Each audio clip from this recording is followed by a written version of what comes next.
kind of focused over there under the tent. There's a headstone for a Stanley Shaw near the tent, and you can check that out when you leave, but I brought you over here because it's shaded, it's cooler, it's a little breeze. I think you'll enjoy it.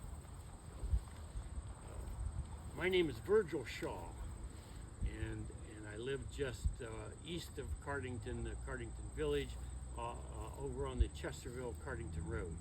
And I farm all that land just east of the village, about 120 acres. And I've lived, my farm's been there a long time. In my life, I've come to realize that we live among everyday heroes. And everyday heroes are what I define as ordinary people who do extraordinary things. And in my humble opinion, my son Stanley was an everyday hero. My son Stanley was a B-29 pilot during World War II, died on June the 15th, 1945, when his B-29 crashed off the coast of Guam. He was one of 500 B-29 planes that was flying to mainland Japan to bomb a Japanese city. The war in Europe had already ended. We were trying to finish out with Japan. His plane crashed. His body was never recovered, but nonetheless, a gravestone exists in memory of him. In my humble opinion, Stanley was an everyday hero, and I come here often to commemorate and think about him. And it was on that time, June 15th of this year, that I was here visiting Stanley's grave, and a tall, young, handsome man, well, young in the terms of in my 78th year, he was a young man, and he came up to me, and I don't know where he was at or why he was here, and he introduced himself as, my name's Carl Ackerman, and I knew your son Stanley. And Stanley was a year behind me in school. I knew Stanley was a B-29 pilot. I knew Stanley lost his life in the war, and I offer you my condolences. And I told Carl Ackerman, I know who you are, and I remember you. And I know too that you were a B-29 pilot during the war. And I want to hear your story about your time in the service to the United States. And he obliged me and talked to me about his time during the war. Carl told me he came from the Windfall area, which is west of Cardington here, and that he enlisted in the Army Air Corps shortly after Pearl Harbor.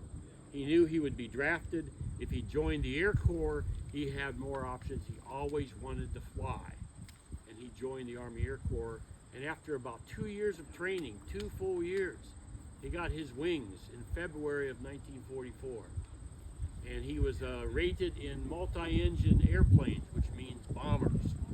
He could fly the B-26 bomber, and he could also fly the B-17 bomber. And they wanted to send him to a base where he could perfect his flying and eventually instruct others how to fly the B-17. That was our main bomber. And lo and behold, his base was Lockbourne Field down in Columbus. And this was just perfect for him. He could drive home to visit his parents. They were 50 miles away, and he came home often. Well, he wasn't at Lockbourne more than probably 5 or 6 months, and he got a special packet of information from the Army and asking him to volunteer for a special project. And of course, he said, Mr. Shaw, in the Army, you don't volunteer for anything. And he politely said, thank you, but no thank you. Whatever your special project is, I'm not interested. Signed off on it, and then about maybe a week later, he was in a class taking navigational training, and 2 MPs came into the classroom. And they called out 4 names. And he said, one of them was mine, Carl Ackerman. And they instructed him to gather up all of his gear and come with them. And they gave him a police escort, a military police escort to the train station. And his orders were to go to Lincoln, Nebraska, which he did. Well, Lincoln, Nebraska was a base where they were training pilots on the newest and largest bomber of the war, the B-29. And he was instructed within a month he was flying B-29 bombers. And then he shortly thereafter went to Wendover, Utah. Wendover was a base out in the middle of nowhere on the Utah-Nevada border. Very desolate, cold in the wintertime, but that's where they were training. And they had with them 17 special B-17 bombers. These were designed without armor plate. The only machine guns on them for defensive purpose was a tail gunner. They didn't have the top turret, bottom turret, side gunners like all other bombers had. And they could fly at 38,000 feet. Most bombers could only fly at 25 to 30,000 feet. 38,000 put them out of range of flat, put them out of range of enemy fighters. The one thing they were doing, they were practicing their training, dropping single bombs that weighed 10,000 pounds. A single bomb, not multiple bombs like the B-29s only carried. And as soon as they would drop their bomb at 30,000 feet, the single bomb is made out of plaster and cement, just the weight more or less. As soon as they dropped that bomb, they went into a 155-degree turn. Now a turn straight backwards, 180 degrees. So you can see they're aiming almost back and then diving at the same time, as if to stay away from the blast that would come up from this bomb. So they didn't know what they were doing or why they were doing this. They simply followed orders. They were told, don't you talk about what we're doing. This is where the 509th Composite Group, don't talk about it.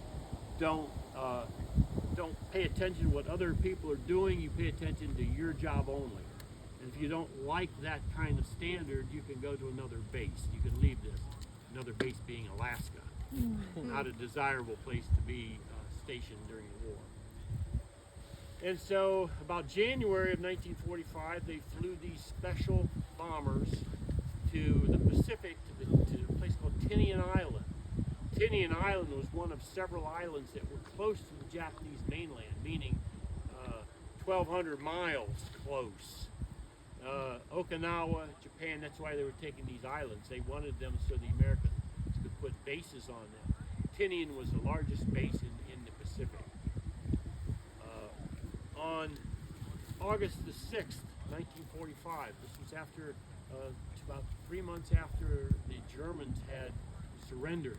We were still fighting Japan. A single bomb arrived at Tinian Island and was loaded onto one of these B-29s. The B-29 upon which it was put was called the Enola Gay. It was flown by the commander of the 509th. The 509th had about 1,700 men as part of it in all these crews. The guy's name was Paul Tibbets. And onto this plane was loaded one single bomb that would be called Little Boy eventually. And on August the 6th, 6 bombers set off at Tinian Island for mainland Japan. 2 of them for weather planes, a plane to measure the bomb itself, the impact, a plane to photograph it, one to carry the bomb. And they headed for their target, which was the city of Hiroshima. And early in the morning of August 6th, the Enola Gay dropped a single atomic bomb on the city of Hiroshima. First time in the history of mankind that an atomic weapon had been used in war. Now, not until President Truman announced the bombing of Hiroshima, Carl told me, did he know they were working on the project to deliver the atomic bomb. They were not told what they were doing. 3 days later, a second bomb was prepared to be delivered. This bomb called Fat Man. And it was located, it was loaded into a B-29 called Boxcar, and then for a takeoff in the early morning hours of August the 9th. Carl Ackerman was called by his commanding officer of Boxcar, Colonel Hopkins, and said, we have some British scientists that are going to observe the mission. And they're going to be riding on the photography plane called Big Stink. the other plane being the great artiste that was going to measure the bomb, the effects of the bomb.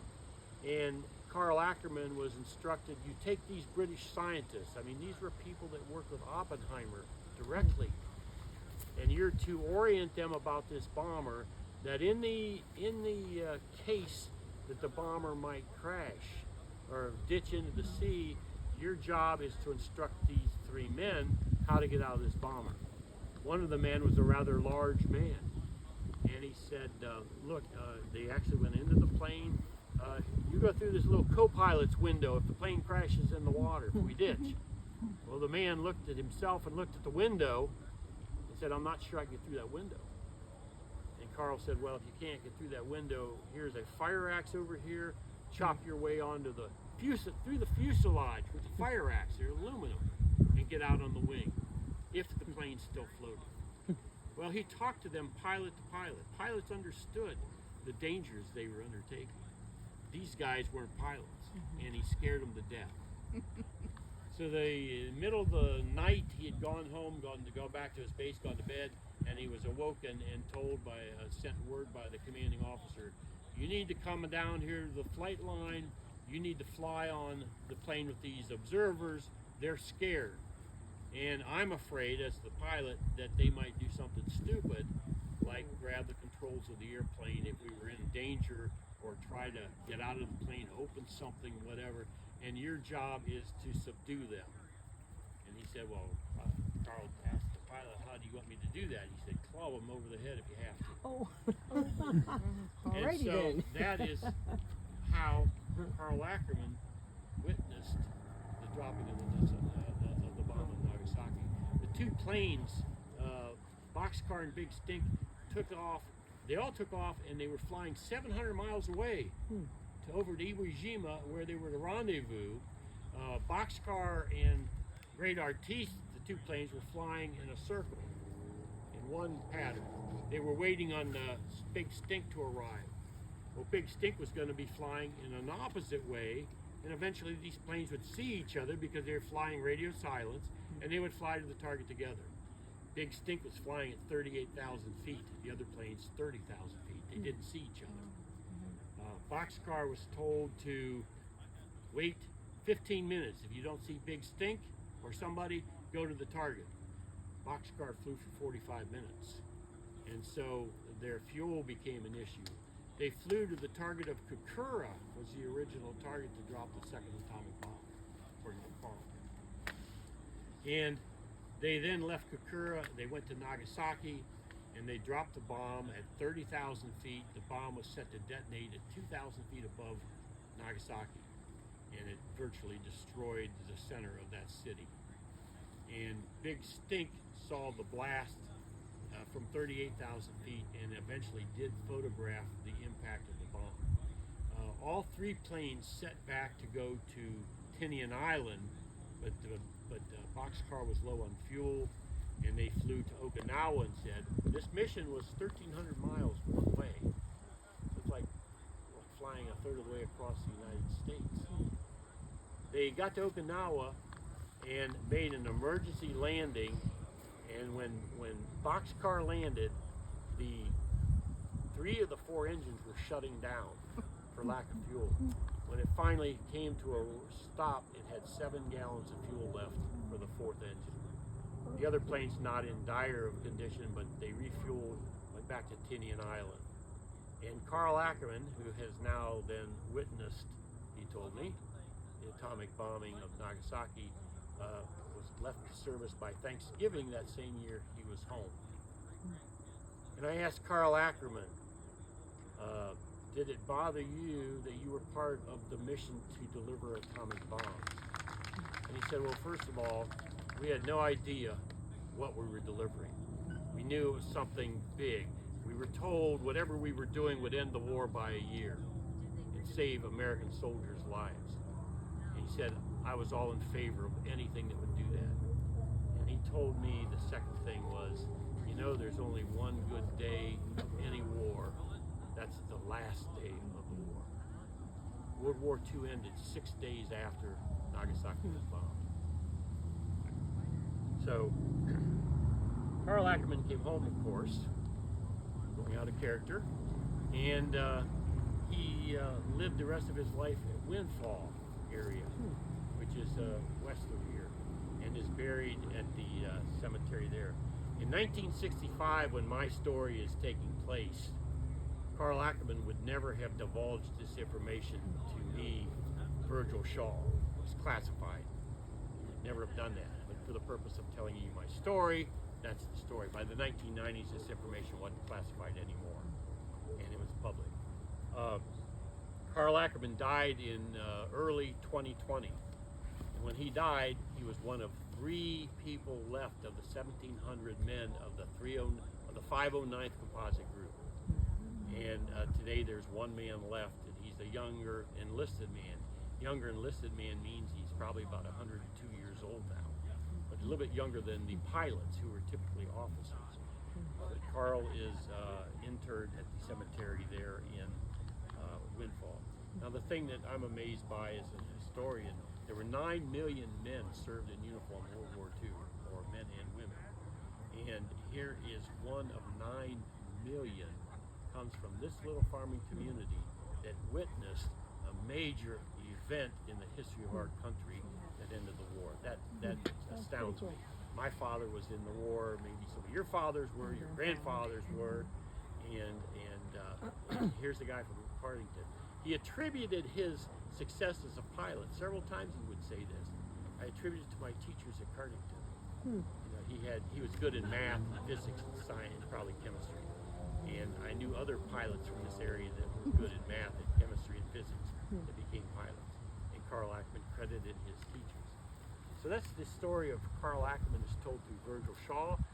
Stanley Shaw's grave is there. Stanley Shaw's body is not there, as I told you. Carl Ackerman and Stanley Shaw, truly everyday heroes. Did extraordinary things from this little